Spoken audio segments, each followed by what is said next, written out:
तो हेलो दोस्तों, कैसे हैं। आज हम लोग प्रायिकता या इसी का नाम संभाविता है, अंग्रेजी में इसको प्रोबेबिलिटी बोलते हैं। तो इसको हम शुरू करने जा रहे हैं। देखिए, प्रायिकता में एक ही फार्मूला है, सिंपल सा फार्मूला है, पी इक्वल टू ई के अनुकूल परिणामों की संख्या और संभव परिणामों की संख्या। देखिए ये पी प्रायिकता को ही शॉर्ट में, प्रायिकता को शॉर्ट में क्या लिखते हैं हम, पी से दिखाते हैं, पी, और इसका मतलब होता है ई के अनुकूल परिणामों की संख्या और संभव परिणामों की संख्या। जहां इसको शॉर्ट में हैं, ई के अनुकूल परिणामों की संख्या NE और संभव परिणामों की संख्या NS। इसका मतलब हम प्रायिकता है, जैसे है PE को हम क्या लिखते हैं, NE/NS, NE/NS। PE मतलब प्रायिकता, NE ई के अनुकूल परिणामों की संख्या और NS संभव परिणामों की संख्या। तो PE को हम शॉर्ट में हम इससे दिखाते हैं। और आज के बाद हम लोग PE का फार्मूला यही लिखेंगे, NE/NS। अब NE क्या होता है और NS क्या होता है, इसको समझेंगे। जैसे ई के अनुकूल परिणाम में संख्या, इसका मतलब ये हुआ कि कोई भी घटना देगा, मान लेते हैं कोई क्वेश्चन देगा तो आपको बोल देगा, जैसे मान लेते हैं कि कहेगा कि एक सिक्का को उछाला गया, इसमें हेड आने की प्रायिकता, तो हेड आने की प्रायिकता कहेगा तो यही है ई के अनुकूल परिणाम की संख्या, यानी हेड आने की परिणाम कह रहा है हमको निकालने के लिए। और संभव परिणाम की संख्या, संभव परिणाम होता है कि यानी टोटल क्या क्या आ सकता है, जैसे हेड आ सकता था और टेल भी आ सकता था। तो टोटल संभव परिणाम दो ही है, या तो हेड आएगा या तो टेल आएगा, इसके सिवा तो कुछ नहीं आ सकता है। तो टोटल संभव परिणाम कितना हुआ, 2 हुआ। और ई के अनुकूल परिणाम की संख्या, यानी कहेगा हेड आने की प्रायिकता, तो हेड एक बार आया है तो एक आ जाएगा। तो यही होता है। हम इस पर क्वेश्चन लेके भी बताएंगे। तो इसके मिटाते हैं, ई के अनुकूल परिणामों की संख्या और संभव परिणामों की संख्या, P इक्वल टू NE/NS। देखिए हम लोग जो प्रायिकता पढ़ते हैं, उसमें जैसे कोई सिक्का को उछाले और सिक्का को उछाल के या तो हेड आएगा या तो टेल आएगा। तो ऐसे ऐसे घटना जो हमको नहीं पता रहता है, बस हम ठकाने उछाले और हेड आया या टेल आया, ऐसे ही घटना को हम बोलते हैं रेंडम घटना होता है, जिसको हिंदी में यादृच्छिक बोलते हैं। इसको क्या बोलते हैं, यादृच्छिक।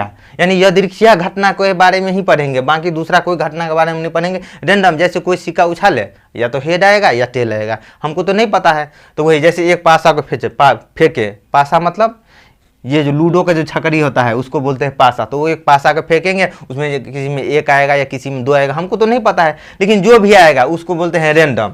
इसको क्या बोलते हैं, रेंडम। तो वही होता है रेंडम, जैसे 6 आने का या 7 आने का, तो ऐसे ऐसे घटना को क्या बोलते हैं, रेंडम, यानी यादृच्छिक। तो यही घटना के बारे में हम लोग पढ़ेंगे। और देखिए प्रायिकता का मान, कभी भी प्रायिकता का मान 1 से बड़ा नहीं हो सकता है और 0 से छोटा नहीं हो सकता है। प्रायिकता का मान 1 से बड़ा नहीं हो सकता है और 0 से छोटा नहीं हो सकता है। इसको ऐसे लिखते हैं, PE क्या होता है, PE less than equal to 1 और PE greater than equal to 0। PE less than equal to 1 और ग्रेटर देन इक्वल टू 0, यानी प्रायिकता का मान 0 से 1 के बीच में ही रहता है। प्रायिकता का मान हमेशा क्या होता है, 0 से 1 के बीच में ही होता है। कभी कभी क्वेश्चन में पूछ देगा कि निगेटिव में दे देगा 5, तो ये प्रायिकता का मान हो सकता है, नहीं हो सकता है। ये प्रायिकता का मान कभी नहीं हो सकता है। प्रायिकता का मान हमेशा 0 और 1 के बीच में ही रहेगा, ये बात को ध्यान रखिए। इसी में से ऑब्जेक्टिव जितना भी क्वेश्चन आता है, इसी में से क्वेश्चन पूछ लिया जाता है। जैसे अब देखिए, कभी कभी आपको मिलेगा जैसे PE डैश, इसका मतलब होता है कि इसका, देखिए PE का मतलब होता है ई के अनुकूल परिणामों की संख्या का प्रायिकता। PE डैश का मतलब होगा ई के अनुकूल परिणाम, यानी ई के अनुकूल, यानी ई के अनुकूल नहीं, ई के उल्टा, यानी ई के उल्टा अनुकूल, यानी ई के प्रतिकूल। अनुकूल का उल्टा क्या होता है, प्रतिकूल, यानी ई के प्रतिकूल परिणामों की संख्या। इसका क्या हो जाएगा, ई के प्रतिकूल परिणामों की संख्या बटा संभव परिणामों की संख्या। इसका फार्मूला क्या हो जाएगा, अगर PE डैश का फार्मूला पूछेगा तो क्या हो जाएगा, NE dash by NS, NE dash by NS हो जाएगा। तो इसको भी पढ़ेंगे। जैसे मान लेते हैं कि एक सिक्का को उछाले और एक सिक्का को उछालने पर हेड आने की प्रायिकता, तो ये ई हुआ हेड आने की प्रायिकता, हम जो क्वेश्चन पूछे हैं। लेकिन हम पूछेंगे हेड नहीं आने की प्रायिकता, तो यही E डैश हो जाएगा, हेड नहीं आने की। तो हेड नहीं आएगा तो क्या आएगा, टेल आएगा, हेड नहीं आएगा तो टेल आएगा। तो चलिए आप लोग समझे होंगे, आगे बढ़ते हैं। अब देखिए प्रायिकता का मान हमने क्या बताया, प्रायिकता का मान या तो 1 हो सकता है या 1 से क्या होता है छोटा हो सकता है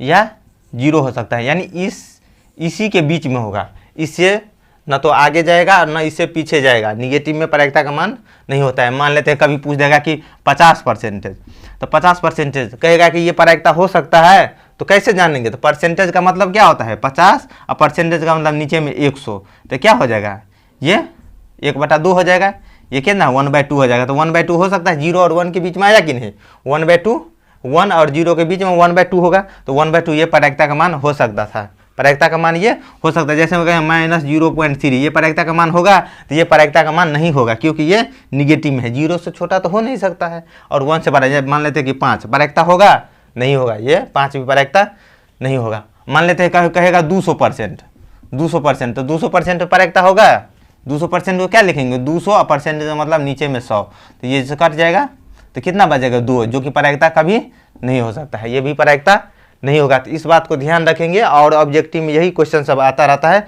कि प्रायिकता कौन कौन प्रायिकता होगा और कौन नहीं होगा।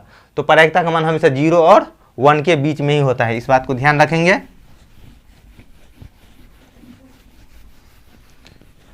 अब देखिए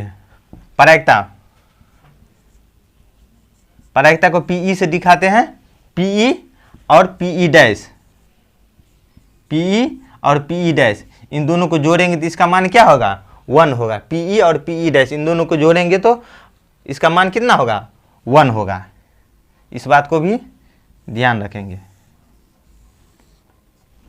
इसका मतलब क्या होगा, ई के अनुकूल प्रायिकता और ई के प्रतिकूल प्रायिकता, यानी ई के अनुकूल प्रायिकता और ई के प्रतिकूल प्रायिकता, ये दोनों निकालेंगे। अब इनको हम समझ लेते हैं। मान लेते हैं कि हमको क्वेश्चन है कि एक सिक्का को उछाले हैं और उसमें हेड आने की प्रायिकता कर रहा है, एक सिक्का को उछालने पे हेड आने की प्रायिकता, हेड आने की प्रायिकता हमको क्वेश्चन में पूछा है, एक सिक्का को उछाले हैं और हेड आने की प्रायिकता, तो इसको हेड आने की प्रायिकता क्या होगा, तो सिक्का को जो उछालेंगे तो क्या क्या आ सकता है, पहले हमको एस निकालना पड़ेगा, क्या क्या आ सकता है, तो क्या क्या आ सकता है, तो बताइए, या तो एक सिक्का को उछालेंगे या तो हेड आएगा और या टेल आएगा, तो इसी को बोलेंगे एन एस, टोटल, यानी total number of S. N S का मतलब क्या है, टोटल नंबर ऑफ एस, तो क्या हुआ 1 और 2, तो 2 हो गया, एन एस इसका मतलब 2 हुआ।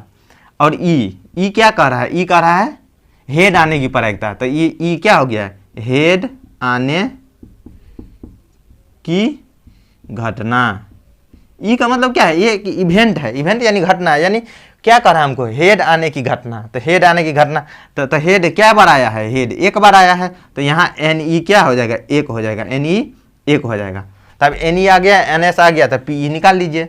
पी ई बराबर फार्मूला क्या होता है, पी ई बराबर क्या होता है N E by N S, N E by N S, तो एन ई कितना है 1 है और एन एस कितना है 2 है, तो ये N E by N S ये आ गया, ये क्या आ गया N E by N S. अब इसी में पूछेगा ई डैश,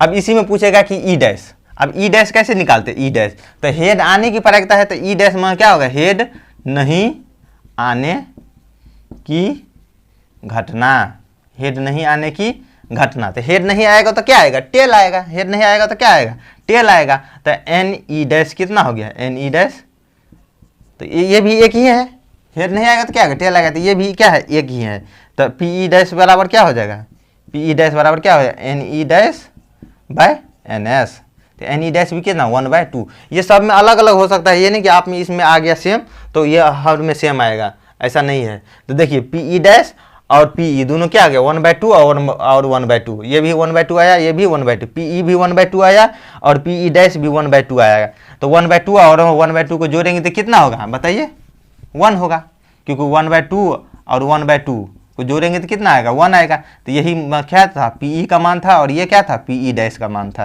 तो P E plus P E dash कितना आता है 1 आता है, पी ई और पी ई डैश 1 आता है।